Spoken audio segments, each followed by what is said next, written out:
Get ready for the dictation. Start. Mr. Vice Chairman, knowing the Honorable Mover of this resolution to be a good parliamentarian, I had expected that he would place before the House all sides of this problem. I had expected that he would be no less interested in the efficiency and discipline of the administration, no less interested in the public welfare than in the interest of the civil services. But I am sorry to observe that he has taken only one view of the matter, namely the interest of the civil services alone. He has not at all dwelt upon the frightful consequences which a strike of the sort we had the misfortune to have would have had on the country and the people in general. He has spoken, no doubt, in measured terms, unlike the honorable member who sat to his right in the morning and who raised a shout wanting to make up by sound what his arguments lacked in force. I wish to submit to this House that it would be incorrect and it would be imprudent for this House to accept this resolution. It would be incorrect because by accepting this resolution we would be laying down something bad in principle, and we would also be accepting a policy which would be suicidal and which would cut at the roots of discipline in the services.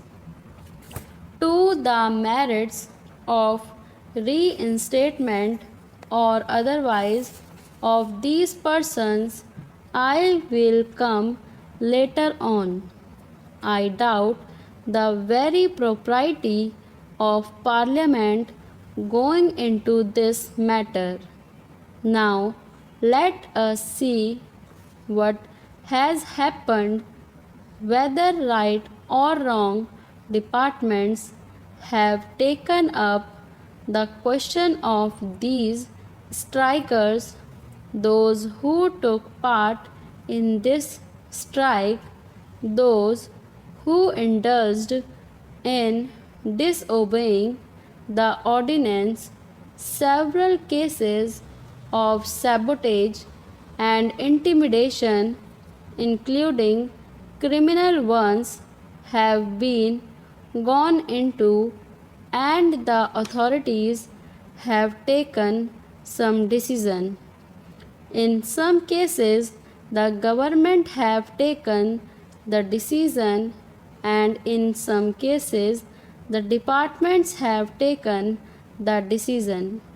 Now, would it be right for Parliament to intervene to interfere with these decisions? Suppose we do that.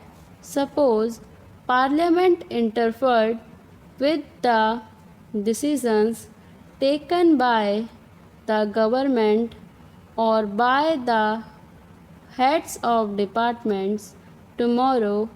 With what face and with what authority can the head of a department extract service from his subordinates?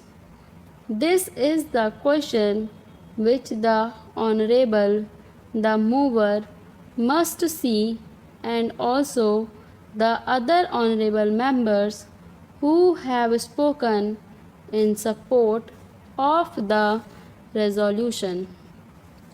Employment is mounting up, and we have not been able to generate enough employment opportunities to provide even for those people who are entering the labor market today, perhaps to the extent envisaged during the 10th plan. The point that I want to make is that it is not quite justifiable to take only one aspect of the 10th plan period, namely the exigencies of capital mobilization, out of the context of the general economic situation in the country.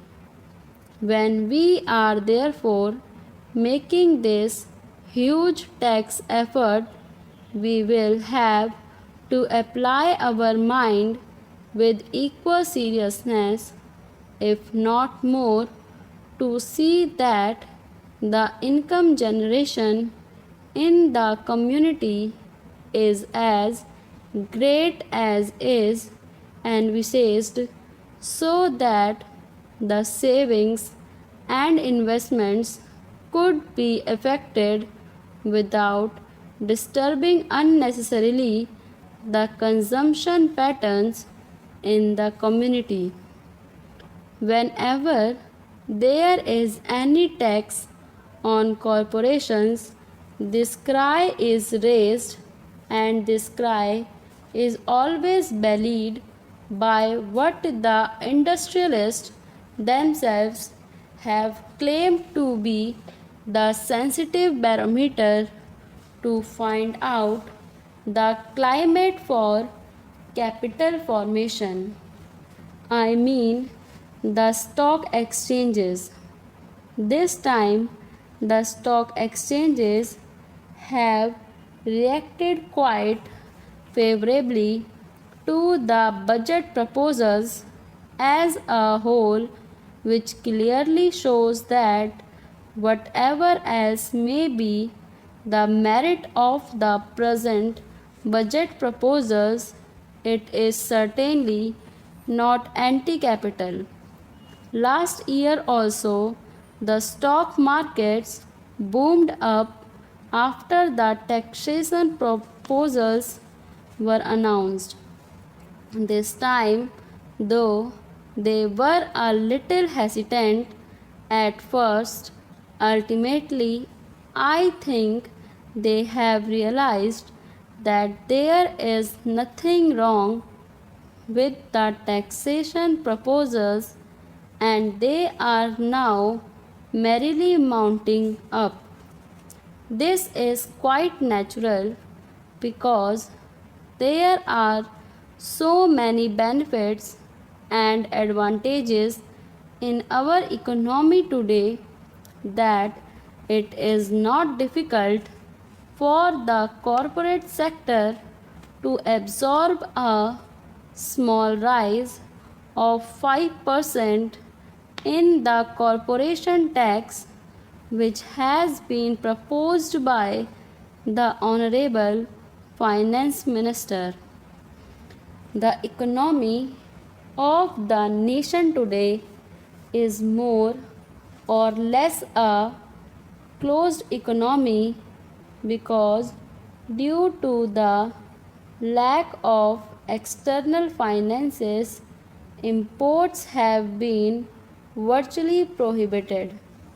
There is a lot of planning in the country which makes risk bearing rather unlikely, and because of the regulation of the economy, internal competition is also not very great. the risk bearing capacity which is claimed by the industrialist, really forgetting large profits and large yields on their investment, is almost non existent in our economy today. Our markets are expanding very fast, and the money generated is much more than the production of commodities, with the result that there are shortages is almost every commodity. It should not be difficult for the industrialists to absorb the small rise of 5% in the corporate tax.